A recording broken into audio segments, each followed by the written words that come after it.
मुनि बोले, भद्रे, नदी के इस सुंदर तट पर तुम आज सवेरे ही तो आई हो। मुझे भली प्रकार स्मरण है, मैंने आज ही तुमको अपने आश्रम में प्रवेश करते देखा था। अब दिन के समाप्त होने पर यह संध्या काल हुआ है, फिर सच तो कहो, ऐसा उपहास क्यों करती हो? प्रमलोचा बोली, ब्राह्मण, आपका यह कथन कि तुम सवेरे ही आई हो ठीक ही है, इसमें झूठ नहीं, परंतु उस समय को तो आज सैकड़ों वर्ष बीत चुके। सोम ने कहा। तब उस विप्रवर ने उन विशालाक्षी से कुछ घबराकर पूछा, अरे भीरू, ठीक ठीक बता, तेरे साथ रमण करते मुझे कितना समय बीत गया? प्रमलोचा ने कहा, अब तक 907 वर्ष 6 महीने तथा 3 दिन और भी बीत चुके हैं। ऋषि बोले, अय भीरू, यह तू ठीक कहती है या हे शुभे मेरी हंसी करती है? मुझे तो ऐसा ही प्रतीत होता है कि मैं इस स्थान पर तेरे साथ केवल एक ही दिन रहा हूँ। प्रमलोचा बोली, हे ब्राह्मण, आपके निकट मैं झूठ कैसे बोल सकती हूँ? और फिर विशेषतया उस समय जबकि आज आप अपने धर्म मार्ग का अनुसरण करने में तत्पर होकर मुझसे पूछ रहे हैं। सोम ने कहा, हे राजकुमारों, उसके ये सत्य वचन सुनकर मुनि ने मुझे धिक्कार है ऐसा वचन कहकर स्वयं ही अपने को बहुत कुछ भला बुरा कहा। मुनि बोले, ओह, मेरा तप नष्ट हो गया, जो ब्रह्मवेताओं का धन था वह लुट गया और मेरी विवेक बुद्धि मारी गई। अहो, तुरी को तो किसी ने मोह उपजाने के लिए ही रचा है। मुझे अपने मन को जीतकर छहों उर्मियों से अतीत पर ब्रह्म को जानना चाहिए। जिसने मेरी इस प्रकार की बुद्धि को नष्ट कर दिया है, उस काम रूपी महाग्रह को धिक्कार है। नरकाग्राम के मार्ग रूप इस स्त्री के संग से वेद विद्या भगवान की प्राप्ति के कारण रूप मेरे समस्त व्रत नष्ट हो गए हैं। इस प्रकार उन धर्मज्ञ मुनिवर ने अपने आप ही अपनी निंदा करते हुए वहां बैठी हुई उन अप्सरा से कहा, अरे पापिनी, अब तेरी जहां इच्छा हो वहां चली जा। तूने अपनी भाव भंगी से मुझे मोहित करके इंद्र का जो कार्य किया था वह पूरा कर लिया। मैं अपने क्रोध से प्रज्वलित हुए अग्नि द्वारा तुझे भस्म नहीं करता हूँ, क्योंकि सज्जनों की मित्रता साथ पग साथ रहने से हो जाती है और मैं तो इतने दिन तेरे साथ निवास कर चुका हूँ। अथवा इसमें तेरा दोष भी क्या है जो मैं तुझ पर क्रोध करूँ? दोष तो सारा मेरा ही है, क्योंकि मैं बड़ा ही अजितेंद्रिय हूँ। तू महामोह की पिटारी और अत्यंत निंदनीय है। हाय, तूने इंद्र के स्वार्थ के लिए मेरी तपस्या नष्ट कर दी, तुझे धिक्कार है। सोम ने कहा, वे ब्रह्म ऋषि उस सुंदरी से जब तक ऐसा कहते रहे तब तक वह भय के कारण पसीने में सराबोर होकर अत्यंत कांपती रही। इस प्रकार जिसका समस्त शरीर पसीने में डूबा हुआ था और जो भय से थर थर कांप रही थी, उस प्रमलोचा से मुनि श्रेष्ठ कंडू ने क्रोध पूर्वक कहा, अरे तू चली जा। तब बारंबार फटकारे जाने पर वह उस आश्रम से निकली और आकाश मार्ग से जाते हुए उसने अपना पसीना वृक्षों के पत्तों से पोंछा। वह बाला वृक्षों के नवीन लाल लाल पत्तों से अपने पसीने से तर शरीर को पोंछती हुई एक वृक्ष से दूसरे वृक्ष पर चलती गई। उस समय ऋषि ने उसके शरीर में जो गर्भ स्थापित किया था वह भी रोमांच से निकले हुए पसीने के रूप में उसके शरीर से बाहर निकल आया। उस गर्भ को वृक्षों ने ग्रहण कर लिया, उसे वायु ने एकत्रित कर लिया और मैं अपनी किरणों से उसे पोषित करने लगा। इससे वह धीरे धीरे बढ़ गया। वृक्षाग्र से उत्पन्न हुई वह मारिशा नाम की सुमुखी कन्या तुम्हें वृक्षगण समर्पण करेंगे। अतः अब यह क्रोध शांत करो। इस प्रकार वृक्षों से उत्पन्न हुई वह कन्या प्रमलोचा की पुत्री है तथा कंडू मुनि की, मेरी और वायु की भी संतान है। श्री पराशर जी बोले, हे मैत्रेय जी, तब यह सोचकर कि प्रचेता गण योग भ्रष्ट की कन्या होने से मारीशा को अग्रहा न समझे, सोमदेव ने कहा, साधु श्रेष्ठ, भगवान कंडू भी तप के क्षीण हो जाने से पुरुषोत्तम क्षेत्र नामक भगवान विष्णु की निवास भूमि को गए और हे राजपुत्रों, वहां वे महायोगी एक निष्ठ होकर एकाग्र चित्त से ब्रह्म पार मंत्र का जप करते हुए उधर्व बाहु रहकर श्री भगवान विष्णु की आराधना करने लगे। प्रचेतागण बोले, हम कंडू मुनि का ब्रह्म पार नामक परम स्तोत्र सुनना चाहते हैं, जिसका जप करते हुए उन्होंने श्री केशव की आराधना की थी। सोम ने कहा, हे राजकुमारों, वह मंत्र इस प्रकार है। श्री भगवान विष्णु संसार मार्ग की अंतिम अवधि है, उनका पार पाना कठिन है।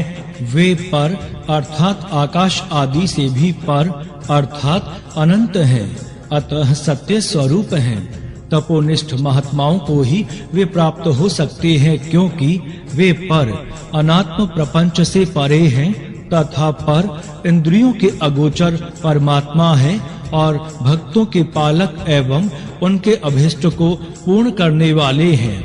वे कारण पंचभूत के कारण, पंच तन्मात्रा के हेतु, तामस अहंकार और उसके भी हेतु, महतत्व के हेतु, प्रधान के भी परम हेतु हैं और इस प्रकार समस्त कर्म और कर्ता आदि के सहित कार्य रूप से स्थित सकल प्रपंच का पालन करते हैं। ब्रह्म ही प्रभु है, ब्रह्म ही सर्वजीव रूप है और ब्रह्म ही सकल प्रजा का पति अर्थात रक्षक तथा अविनाशी है। वह ब्रह्म अव्यय, नित्य और अजन्मा है तथा वही क्षय आदि समस्त विकारों से शून्य विष्णु है, क्योंकि वह अक्षर, अज और नित्य ब्रह्म ही पुरुषोत्तम भगवान विष्णु है। इसीलिए उनका नित्य अनुरक्त भक्त होने के कारण मेरे राग आदि दोष शांत हों। इस ब्रह्मा पार नामक परम स्तोत्र का जप करते हुए श्री केशव की आराधना करने से उन मुनीश्वर ने परम सिद्धि प्राप्त की। जो पुरुष इस तव को नित्य प्रति पढ़ता या सुनता है, वह काम आदि सकल दोषों से मुक्त होकर अपना मनोवांछित फल प्राप्त करता है। अब मैं तुम्हें यह बताता हूँ कि यह मारीशा पूर्व जन्म में कौन थी। यह बता देने से तुम्हारे कार्य का गौरव सफल होगा, अर्थात तुम प्रजा वृद्धि रूप फल प्राप्त कर सकोगे। यह साध्वी अपने पूर्व जन्म में एक महारानी थी। पुत्रहीन अवस्था में ही पति के मर जाने पर इस महाभागा ने अपने भक्ति भाव से भगवान विष्णु को संतुष्ट किया। इनकी आराधना से प्रसन्न हो भगवान विष्णु ने प्रकट होकर कहा, हे शुभे, वर मांग। तब इसने अपनी मनोभिलाषा इस प्रकार कह सुनाई, भगवान, बाल विधवा होने के कारण मेरा जन्म व्यर्थ ही हुआ है। हे जगतपते, मैं ऐसी अभागिनी हूँ कि फलहीन पुत्रहीन ही उत्पन्न हुई। अतः आपकी कृपा से जन्म जन्म में मेरे बड़े प्रशंसनीय पति हूँ और प्रजापति ब्रह्मा जी के समान पुत्र हो। और हे अधोषज, आपके प्रसाद से मैं भी कुल, शील, अवस्था, सत्य, दाक्षिण्य अर्थात कार्य कुशलता, शीघ्रकारिता, अविसंवादिता अर्थात उल्टा न कहना, सत्व, वृद्ध सेवा और कृतज्ञता आदि गुणों से तथा सुंदर रूप संपत्ति से संपन्न और सबको प्रिय लगने वाली अयोनिजा अर्थात माता के गर्भ से जन्म लिए बिना ही उत्पन्न हो। सोम बोले, उसके ऐसा कहने पर वरदायक परमेश्वर देवाधिदेव श्री ऋषिकेश ने प्रणाम के लिए झुकी हुई उस बाला को उठाकर कहा, भगवान बोले, तेरे एक ही जन्म में बड़े पराक्रमी और विख्यात कर्मवीर 10 पति होंगे और हे शोभने, उसी समय मुझे प्रजापति के समान एक महावीर्यवान एवं अत्यंत बल विक्रम युक्त पुत्र भी प्राप्त होगा। वह इस संसार में कितने ही वंशों को चलाने वाला होगा और उसकी संतान संपूर्ण त्रिलोकी में फैल जाएगी। तथा तू भी मेरी कृपा से उदार रूप गुण संपन्ना सुशीला और मनुष्यों के चित्त को प्रसन्न करने वाली अयोनिजा ही उत्पन्न होगी। हे राजपुत्रों, उस विशालाक्षी से ऐसा कहे भगवान अंतर्ध्यान हो गए और वही यह मारीशा के रूप से उत्पन्न हुई तुम्हारी पत्नी है। श्री पराशर जी बोले, तब सोमदेव के कहने से प्रचेताओं ने अपने क्रोध को शांत किया और उस मारीशा को वृक्षों से पत्नी रूप से ग्रहण किया। उन 10 प्रचेताओं से मारीशा के महाभाग दक्ष प्रजापति का जन्म हुआ, जो पहले ब्रह्मा जी से उत्पन्न हुए थे। हे महामते, उन महाभाग दक्ष ने ब्रह्मा जी की आज्ञा पालते हुए सर्ग रचना के लिए उद्गत होकर उनकी अपनी सृष्टि बढ़ाने और संतान उत्पन्न करने के लिए नीच ऊंच तथा द्विपद चतुष्पद आदि नाना प्रकार के जीवों को पुत्र रूप से उत्पन्न किया। प्रजापति दक्ष ने पहले मन से ही सृष्टि करके फिर स्त्रियों की उत्पत्ति की। उनमें से 10 धर्म को और 13 कश्यप को दी तथा काल परिवर्तन में नियुक्त अश्वनी आदि 27 चंद्रमा को विवाह दी। उन्हीं से देवता, दैत्य, नाग, गौ, पक्षी, गंधर्व, अप्सरा और दानव आदि उत्पन्न हुए। हे मैत्रेय, दक्ष के समय से ही प्रजा का मैथुन स्त्री पुरुष संबंध द्वारा उत्पन्न होना आरंभ हुआ है। उससे पहले तो अत्यंत तपस्वी प्राचीन सिद्ध पुरुषों के तपोबल से उनके संकल्प, दर्शन अथवा स्पर्श मात्र से ही प्रजा उत्पन्न होती थी। श्री मैत्रेय जी बोले, हे महामुने, मैंने तो सुना था कि दक्ष का जन्म ब्रह्मा जी के दाएं अंगूठे से हुआ था। फिर वे प्रचेताओं के पुत्र किस प्रकार हुए? हे ब्राह्मण, मेरे हृदय में यह बड़ा भारी संदेह है कि सोमदेव के दोहित्र अर्थात देवते होकर भी फिर वे उनके श्वशुर हुए।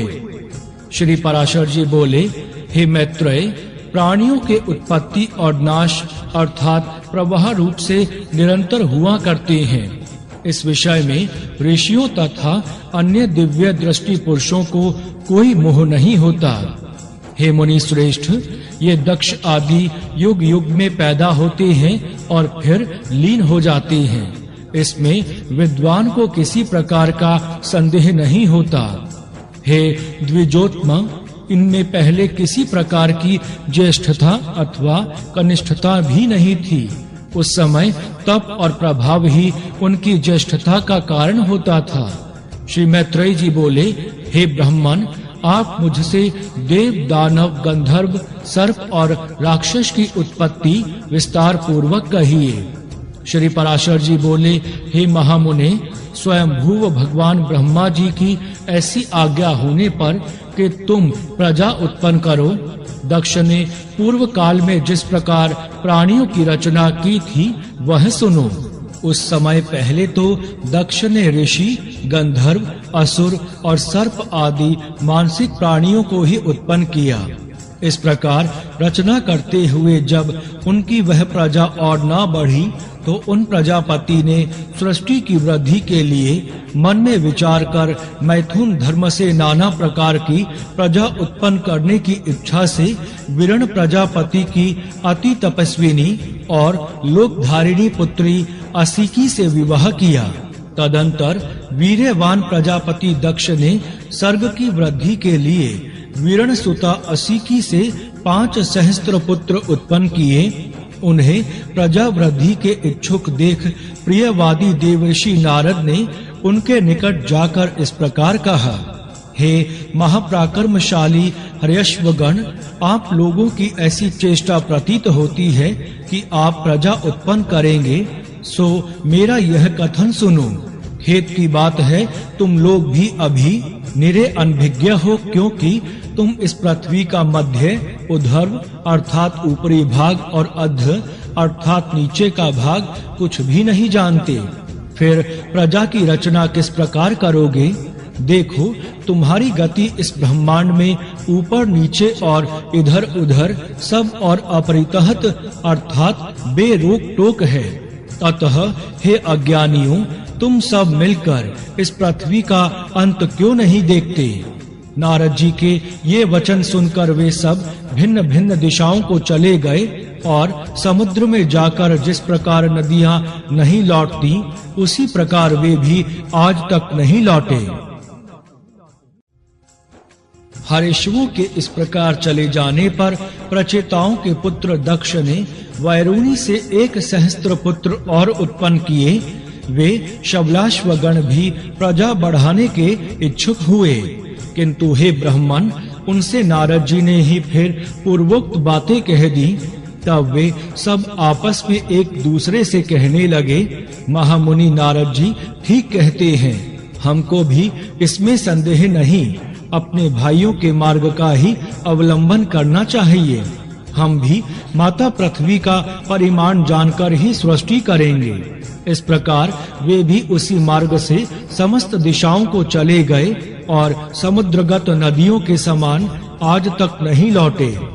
हे द्विज, तब से ही यदि भाई को खोजने के लिए भाई ही जाए तो वह नष्ट हो जाता है। अतः विज्ञ पुरुष को ऐसा ना करना चाहिए। महाभाग दक्ष प्रजापति ने उन पुत्रों को भी गए जान नारद जी पर बड़ा क्रोध किया और उन्हें शाप दे डाला।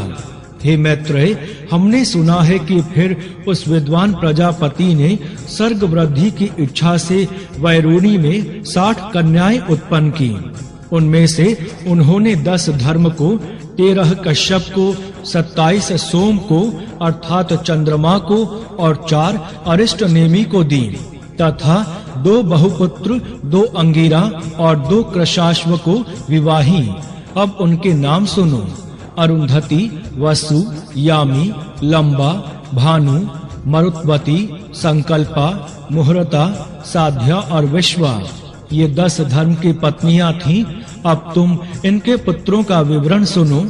विश्वा के पुत्र विश्वे देवा थे, साध्या से साध्य गण हुए, मरुत्वती से मरुत्वान और वसु से वसुगण हुए, तथा भानु से भानु और मुहूर्ता से मुहूर्ताभिमानी देवगण हुए। लंबा से घोष, यामी से नागवीथी और अरुंधति से समस्त पृथ्वी विषयक प्राणी हुए, तथा संकल्पा से सर्वात्मक संकल्प की उत्पत्ति हुई। नाना प्रकार का वसु अर्थात तेज अथवा धन ही जिनका प्राण है, ऐसे ज्योति आदि जो 8 वसुगण विख्यात हैं। अब मैं उनके वंश का विस्तार बताता हूँ। उनके नाम आप ध्रुव, सोम, धर्म, अनिल अर्थात वायु, अनल अर्थात अग्नि, प्रत्युष और प्रभास कहे जाते हैं।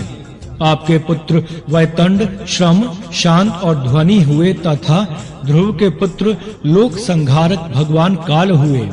भगवान वर्चा सोम के पुत्र थे, जिनसे पुरुष वर्चस्वी तेजस्वी हो जाता है, और धर्म के उनकी भार्या मनोहरा से द्रविण, पुत एवं हव्यवह तथा शिशिर, प्राण और वरुण नामक पुत्र हुए। अनिल की पत्नी शिवा थी, उससे अनिल के मनोजव और अविज्ञात गति ये 2 पुत्र हुए। अग्नि के पुत्र कुमार शरस्तंभ अर्थात शरकंडे से उत्पन्न हुए। ये कृतिकाओं के पुत्र होने से कार्तिकेय कहलाए। शाख, विशाख और नेकमय इनके छोटे भाई थे। देवल नामक ऋषि को प्रत्युष का पुत्र कहा जाता है। इन देवल के भी 2 क्षमाशील और मनीषी पुत्र हुए। बृहस्पति जी की बहन वरस्त्री, जो ब्रह्मचारिणी और सिद्धयोगिनी थी तथा अनासक्त भाव से समस्त भूमंडल में विचरती थी, 8वें वसु प्रभास की भार्या हुई। उससे सहस्त्रों शिल्पों अर्थात कारीगरियों के कर्ता और देवताओं के शिल्पी महाभाग प्रजापति भगवान विश्वकर्मा का जन्म हुआ, जो समस्त शिल्पकारों में श्रेष्ठ और सब प्रकार के आभूषण बनाने वाले हुए, तथा जिन्होंने देवताओं के संपूर्ण विमानों की रचना की और जिन महात्मा की आविष्कृता शिल्प विद्या के आश्रय से बहुत से मनुष्य जीवन निर्वाह करते हैं, उन भगवान विश्वकर्मा के 4 पुत्र थे। उनके नाम सुनो। वे अजेकपाद, अहिर्बुधन्य, त्वष्टा और परम पुरुषार्थी रुद्र थे। उनमें से त्वष्टा के पुत्र महातपस्वी विश्वरूप थे। हे महामुने, हर, बहुरूप, त्र्यंबक, अपराजित, वृषाकपि, शंभु, कपर्दी, रैवत, मृग, व्याध, शर्व और कपाली ये त्रिलोकी के अधीश्वर 11 रुद्र कहे गए हैं। ऐसे सैकड़ों महातेजस्वी 11 रुद्र प्रसिद्ध हैं। जो दक्ष कन्याएं कश्यप जी की स्त्रियां हुई, उनके नाम सुनो। वे अदिति, दीति, दनु, अरिष्टा, सुरसा, हसा, सुरभि, विनता, ताम्रा, क्रोधवशा, इरा, क्रदु और मुनि थी। हे धर्मज्ञ, अब तुम उनकी संतान का विवरण श्रवण करो। पूर्व चाक्षुष मनवंतर में तूषित नामक 12 श्रेष्ठ देवगण थे। वे यशस्वी सुरश्रेष्ठ चाक्षुष मनवंतर के पश्चात वैवस्वत मनवंतर के उपस्थित होने पर एक दूसरे के पास जाकर मिले और परस्पर कहने लगे, हे देवगण, आओ हम लोग शीघ्र ही अदिति के गर्भ में प्रवेश कर इस वैवस्वत मनवंतर में जन्म लें। इसी में हमारा हित है। इस प्रकार चाक्षुष मनवंतर में निश्चय कर उन सब ने मरीचि पुत्र कश्यप जी के यहाँ दक्ष कन्या माता अदिति के गर्भ से जन्म लिया। वे अति तेजस्वी, उससे उत्पन्न होकर विष्णु, इंद्र, आर्यमा, धाता, त्वष्टा, पूषा, विवस्वान, सविता, मैत्र, वरुण, अंशु और भग नामक 12 आदित्य कहलाए। इस प्रकार पहले चाक्षुष मनवंतर में जो दूषित नामक देवगण थे, वे ही वैवस्त मनवंतर में 12 आदित्य हुए। सोम की जिन 27 सुव्रता पत्नियों के विषय में पहले कह चुके हैं, वे सब नक्षत्र योगिनी हैं और उन नामों से ही विख्यात हैं। उन अति तेजस्विनियों से अनेक प्रतिभाशाली पुत्र उत्पन्न हुए। अरिष्ट नेमि की पत्नियों के 16 पुत्र हुए। बुद्धिमान बहुपुत्र की भार्या कपिला, अतिलोहिता, पिता और अशिता नामक 4 प्रकार के विद्युत कही जाती हैं। ब्रह्म ऋषियों से सत्कृत ऋचाओं के अभिमानी देव श्रेष्ठ प्रत्यय अंगिरा से उत्पन्न हुए हैं तथा शास्त्रों के अभिमानी देव प्रहरण नामक देवगण देव ऋषि कृशाश्व की संतान कहे जाते हैं। हे तात, 8 वसु, 11 रुद्र, 12 आदित्य, प्रजापति और वषटकार ये 33 वेदोक्त देवता अपनी इच्छा अनुसार जन्म लेने वाले हैं। कहते हैं इस लोक में इनके उत्पत्ति और निरोध निरंतर हुआ करते हैं। ये 1000 युग के अनंतर पुनः पुनः उत्पन्न होते हैं। हे मैत्रेय, जिस प्रकार लोक में सूर्य के अस्त और उदय निरंतर हुआ करते हैं, उसी प्रकार ये देवगण भी युग युग में उत्पन्न होते रहते हैं। हमने सुना है कि दीति के कश्यप जी के वीर्य से परम दुर्जय हिरण्यकशिपु और हिरण्याक्ष नामक 2 पुत्र तथा सिंहिका नाम की एक कन्या हुई, जो विप्रचिति को विवाही गई। हिरण्यकशिपु के अति तेजस्वी और महापराक्रमी अनुहलाद, ह्लाद, बुद्धिमान प्रहलाद और सहलाद नामक 4 पुत्र हुए, जो दैत्य वंश को बढ़ाने वाले थे। हे महाभाग, उनमें प्रहलाद जी सर्वत्र समदर्शी और जितेंद्रिय थे, जिन्होंने श्री भगवान विष्णु की परम भक्ति का वर्णन किया था।